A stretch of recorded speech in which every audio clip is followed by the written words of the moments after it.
Shalom peuple d'Élohim, bon dimanche chez vous. Après avoir développé dans notre des premières séances notre texte que l'Éternel nous a mis à cœur pour réfléchir et aussi nous exhorter les uns les autres, aujourd'hui nous allons commencer par le premier malheur que Jésus-Christ a prononcé et pourquoi il a prononcé ce malheur sur les pharisiens et les scribes. Et vous avez compris que ce sont des gens qui travaillent leur apparence, mais au-dedans, ce sont des gens mauvais et méchants. Et je me suis posé la question, pourquoi le Seigneur était si sévère avec ces gens? Mais quand tu vas en profondeur avec les textes, vous voyez que le Seigneur avait vraiment raison, parce que son travail était de sauver le monde, mais ces gens ne comprenaient pas la mission du Messie, mais ils faisaient autre chose que ce que le Messie attendait. Alors, après avoir développé les deux premiers, soit introduction et aussi la partie intermédiaire, aujourd'hui nous allons exploiter Matthieu chapitre 23, verset 13. Mais malheur à vous, scribes et pharisiens hypocrites, parce que vous fermez les royaumes des cieux aux gens.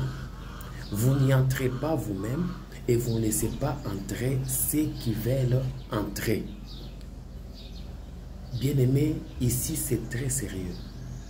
Les pharisiens, les scribes, qui sont appelés aussi les spécialistes de la loi, Jésus-Christ les maudit. Pourquoi? Parce que ce sont des gens qui ferment accès au royaume des cieux, qui barrent aux autres pour que les autres ne puissent pas entrer dans les royaumes des cieux. Parce que les royaumes des cieux, c'est Jésus-Christ lui-même. Et ces gens, ils font un effort, par leur risque, par leur apparence, par leur façon de faire croire aux autres que les royaumes de Dieu, on ne peut pas y entrer. Il n'y a pas accès. Pour accéder au royaume de Dieu, nous savons qu'il y a un seul chemin, c'est Jésus-Christ, le roi du roi, le Seigneur des seigneurs. Mais ces gens-là, eux-mêmes, ils veulent se faire un nom, qu'il y a des principes, des choses compliquées, difficiles, qui ne permettent pas à ce que les gens atteignent le royaume de Dieu. Alors que c'est dans le royaume de Dieu que l'homme a la solution à son problème. Mais eux, ils veulent que l'homme se confie en lui-même, que l'homme se confie en ses propres efforts. Alors les efforts de l'homme ne peuvent pas lui donner la paix, ne peuvent pas lui donner la joie. Voilà les scribes et les pharisiens, ils ferment l'accès à ce que les gens ne croient pas au Seigneur Jésus-Christ. Il fait tout pour maintenir les gens dans le malheur et dans le prison. Alors maintenant, la deuxième des choses, eux-mêmes, ils ne veulent pas entrer.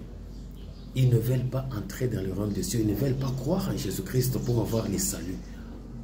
Mais Jésus-Christ dit malheur à eux. Parce que non seulement eux-mêmes ne veulent pas entrer dans le royaume de Dieu, non seulement eux-mêmes ne veulent pas donner leur vie à Jésus-Christ pour être sauvés, mais ils sont en train d'empêcher aux autres qui veulent entrer, qui vont présenter les désirs de donner leur vie à Jésus-Christ et ils les bloquent.